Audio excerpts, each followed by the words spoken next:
बिस्मिल्लाहिर्रहमानिर्रहीम। अस्सलाम वालेकुम। ये आपका अपना डिजिटल प्लेटफॉर्म है। मैं तारिक मतीन हूँ। वल्लाहु खैरुल माकिरीन। अल्लाह सबसे बेहतर तदबीर फरमाने वाला है, वही बचाएगा मेरे देश को बलाओं से, जो बारिश में शजर से घोंसला गिरने नहीं देता, क्योंकि उसकी तदबीर तमाम तदाबीर की इमाम है। जो ईमान मजारी के साथ हुआ अदालत में, इस्लामाबाद हाई कोर्ट में, चीफ जस्टिस सरफराज डोगर साहब की अदालत में। चीफ जस्टिस साहब को वैसे भी हमने बहुत मुतनाज़ देखा, क्योंकि उनके खिलाफ जो इस्लामाबाद हाई कोर्ट के पहले से मौजूद जजेस थे वो चले गए कि ये चीफ जस्टिस नहीं हो सकते, लेकिन फिर सुप्रीम कोर्ट से पहला फैसला आया और उस पहले फैसले में बॉल डाल दी गई सदर आसिफ अली जरदारी की कोर्ट में। बहरहाल ये हमारा इस वक्त मौजू नहीं है। तो सरफराज डोगर साहब की अदालत में ईमान मजारी साहिबा वो महारंग बलोच के केस में पेश हुई और वहां चीफ जस्टिस साहब ने ईमान मजारी साहिबा को धमकी दी, उनके शौहर को बाकायदा मुखातिब करते हुए। हुआ क्या, ये साकिब बशीर साहब ने रिपोर्ट भी किया। चीफ जस्टिस सरफराज डोगर साहब ने ईमान मजारी से बात की और कहा, अब इस केस में कोई ऑर्डर पास करूंगा तो मिस मजारी नीचे जाकर प्रोग्राम करेंगी, डिक्टेटर बैठा है।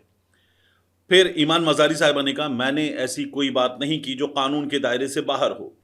और उसके बाद चीफ जस्टिस साहब ने कहा, आपको भी अपना मुंह बंद रखना चाहिए, आपको भी अदब के दायरे में रहना चाहिए। चीफ जस्टिस ने ईमान मजारी से यह कहा। ईमान मजारी ने उनसे कहा, मैंने जो बात की है वो जाती हैसियत में है, उसका असर क्लाइंट के केस पर नहीं होना चाहिए। अगर आपको मेरे साथ कोई तासुब है तो क्लाइंट के केस को मुतासिर ना करें।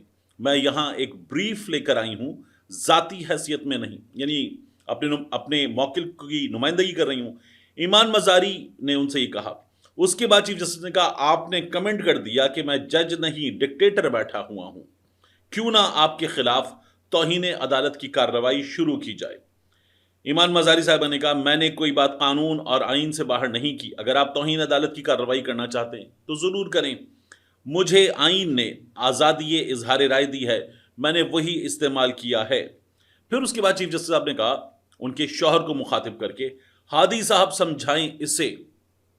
इन्हें नहीं कहा, यानी आपके सीगे में बात नहीं की। उन्होंने कहा, हादी साहब समझाएं इसे, किसी दिन मैंने पकड़ लिया ना। अब ये सीधी सीधी धमकी है, इसे किसी दिन मैंने पकड़ लिया ना।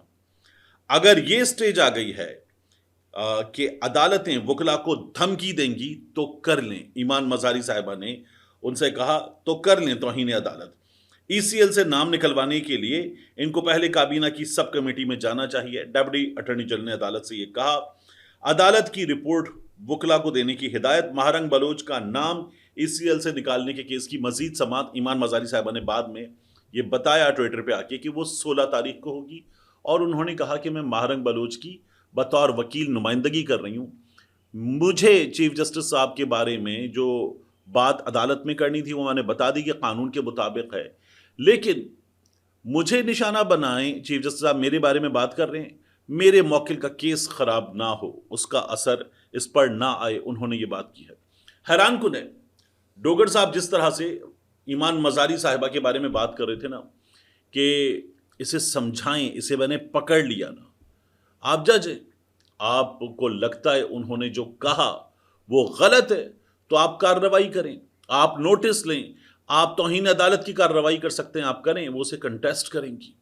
लेकिन ये जो आप कर रहे हैं कि हादी साहब समझाएं इसे, मैंने पकड़ लिया ना, तो ये तो बहुत ही गलत तरीका है।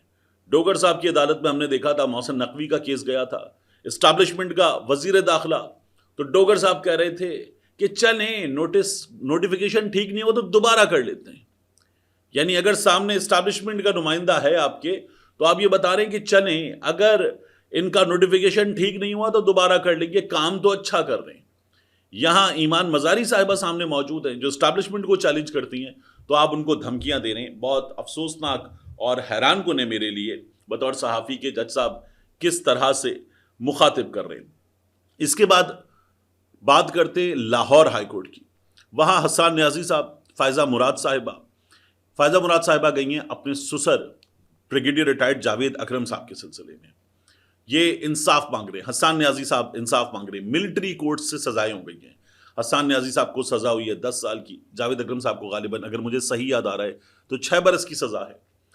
اب آپ اگلی عدالت جاتے ہیں انصاف کے لیے، اور جب آپ اگلی عدالت انصاف کے لیے جائیں گے تو وہاں پر عدالت فیصلہ کرے گی۔ عدالت نے اعتراض لگا دیا ہے کہ جو ملٹری عدالت ہے اس کا مصدقہ فیصلہ اپنی درخواست کے ساتھ لگائیں۔ یہ بالکل ٹھیک بات ہے کہ یہ کیا جاتا ہے، عدالت کے سامنے وہ پیپر تو ہو اٹیسٹڈ، لیکن وہ پیپر فوجی عدالت سے ملے تو صحیح۔ فوجی عدالت نے فیصلہ دے دیا، اور وہ فیصلہ دینے کے بعد اب کسی کے پاس وہ فیصلہ ہے ہی نہیں، یعنی جس شخص کو سزا ہوئی ہے 10 سال کی سزا، اس کے پاس فوجی عدالت کا فیصلہ ہو، فیصلے میں وجوہات ہوں، اور عدالت نے لکھا ہو کہ اس کو کیوں سزا دی جاتی ہے، ہمارے سامنے یہ وکیل تھے، یہ وکیل تھے، یہ کیس تھا، اور اس شخص کے کیس میں عدالت نے ان بنیادوں پر یہ طے کیا کہ اس کو سزا دی جاتی ہے۔ عدالت نے وہ فیصلہ ہی نہیں دیا، اسی لیے تو کہا جاتا ہے فوجی عدالت کوئی عدالت ہی نہیں ہے۔ فیصلہ سنا دیا، تم کو 10 سال، تم کو 6 سال، تم کو 2 سال، جاؤ۔ اب جب یہ فیصلہ سنایا گیا، ہائی کورٹ میں گئے ہیں تو وہاں فیصلہ ہی نہیں ہے، ہائی کورٹ کہہ رہی ہے فیصلہ لاؤ۔ اب یہ فیصلہ لائیں کہاں سے؟ عدالت نے جو فیصلہ دیا وہ ٹی وی نے چلایا ہے، وہ ویب سائٹس نے چلایا ہے، وہ فیصلہ ہارڈ کاپی پر ان کے سامنے موجود ہو جو وکلا کو دیا جاتا ہے۔ جس شخص کے خلاف فیصلہ ہے اس کو وہ فیصلہ دیا جاتا ہے تاکہ وہ انصاف کے لیے اگلی عدالت سے رجوع کر سکے۔ اور مزیدار کیا ہے، ہماری آئینی عدالت کی توہین، سپریم کورٹ آف پاکستان میں جو آئینی بینچ ہے اس کی توہین، اس آئینی بینچ نے یہ کہا ملٹری عدالتوں کے حق میں فیصلہ دیتے ہوئے کہ ٹھیک ہے، اپیل کا حق دے دیجئے، 45 دن کے اندر اس سلسلے میں قانون سازی کر لیجیے۔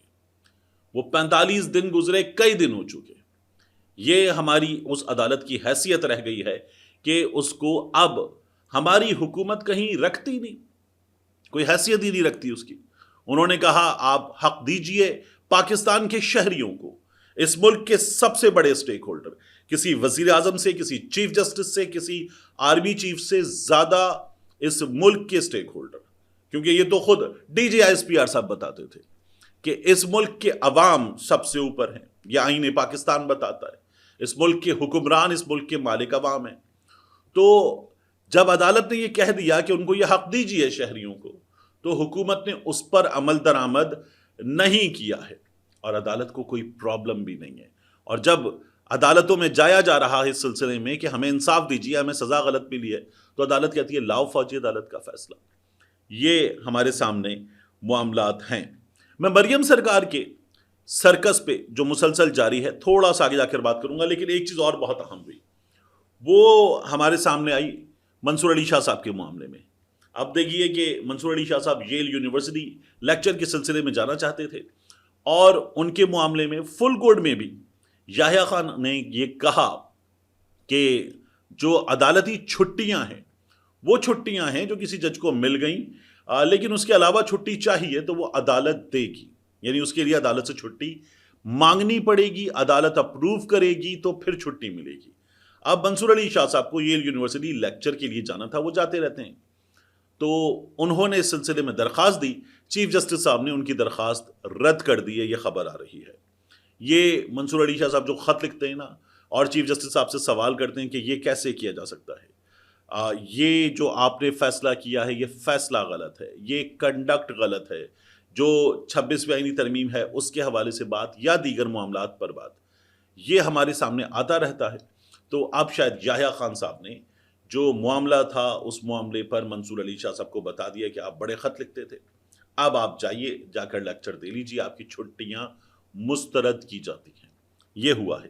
اطہر بن اللہ صاحب، یحییٰ خان صاحب، منصور علی شاہ صاحب، یہ ایک ہی لا فرم میں پارٹنر رہے ہیں اور برسوں تک یہ پارٹنر رہے ہیں۔ غالباً اس فرم کا جو نام ہے وہ بھی ان لوگوں کے نام پر ہے، شاہ آفریدی من اللہ لا فرم، اس طرح کا اس کا نام ہے، تو یہ اس میں پارٹنر رہے ہیں۔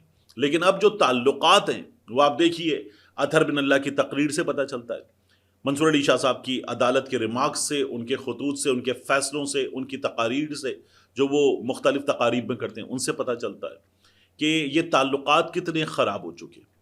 اب اس نہج پر بات پہنچ چکی ہے کہ منصور علی شاہ صاحب جس لیکچر کے لیے جاتے رہتے ہیں اس لیکچر کے لیے بھی ان کو نہیں جانے دیا جا رہا، یہ ان کے خطوط کا نتیجہ مجھے نظر آتا ہے۔ مریم سرکار کیا کر رہی ہے؟ ابھی ہمارے سامنے फुटेजेस आई थी, चीज़ें आई थी, सऊदी अरब से इमदाद आई है सैलाब मुतासरीन के लिए, राशन के पैकेट आए हैं, उसके अलावा कुछ कंबल आए हैं, दवाएं आई हैं, खाने पीने की चीज़ें आई हैं। इनके साथ साथ सऊदी अरब से सोलर प्लेट्स आई। वो सोलर प्लेट्स अब ये पता चल रहा है कि मुतासरीन को नहीं दी गई। ये महंगी चीज़ थी, इंपोर्टेड चीज़ थी, और ये चीज़ जो है वो गायब हो गई है। ये जमात इस्लामी के कैसर शरीफ साहब ने ट्विटर पे सवाल किया है कि मुसद्दिक़ा इत्तलात मौजूद हैं, ये सोलर प्लेट्स मुतासरीन को नहीं दी गई, तो ये कहाँ गई? ये वो सवाल कर रहे हैं, और मरियम सरकार जो है वो इस सवाल का जवाब दे। बाकी हम क्या देख रहे हैं, एक अजीबो गरीब सर्कस है। एक डीसी आ जाता है, वो डीसी आके कहता है कि आपके लिए इमदाद आई है। कहां से आई है और इमदाद क्या है? 6 रोटियां और सालन बच्चों को खिलाओ।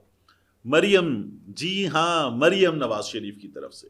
फिर वो पहुंच जाता है किसी के पास लेके, इसके अंदर फरूट है, फरूट में केला है, फरूट में सेब है। अब हमारे सामने एक और साहब आ गए, वो कह रहे हैं हम मरियम नवाज के कहने पर आए हैं, अहमद खान डाहा के कहने पर आए हैं। और फिर उसके बाद उस शख्स के हाथ में थैली में 4 केले हैं, और वो केले एक बच्चे को देता है, उस बच्ची के सर पे हाथ रखता है, और उसके पीछे उसकी मां खड़ी हुई है, 5,000 का नोट पकड़ाता है, बताता है मरियम और अहमद खान डाहा की तरफ से। फिर उसके बाद अगले बच्चों को वो उससे छोटी थैली में शायद 3-4 केले मजीद पकड़ाता है, और उसके बाद अब जो पकड़ाता है वो 5,000 का नोट नहीं है, अब आपको शायद 1,000 रुपए के 1-2 नोट, या बाज जगहों पर तो लग रहा है शायद 50 रुपए वाले कुछ नोट है, वो पकड़ाता है, फिर पकड़ाता है। और ये फुटेज बना रहे हैं, ये फुटेज बना रहे हैं कि ये आपको दिया जा रहा है।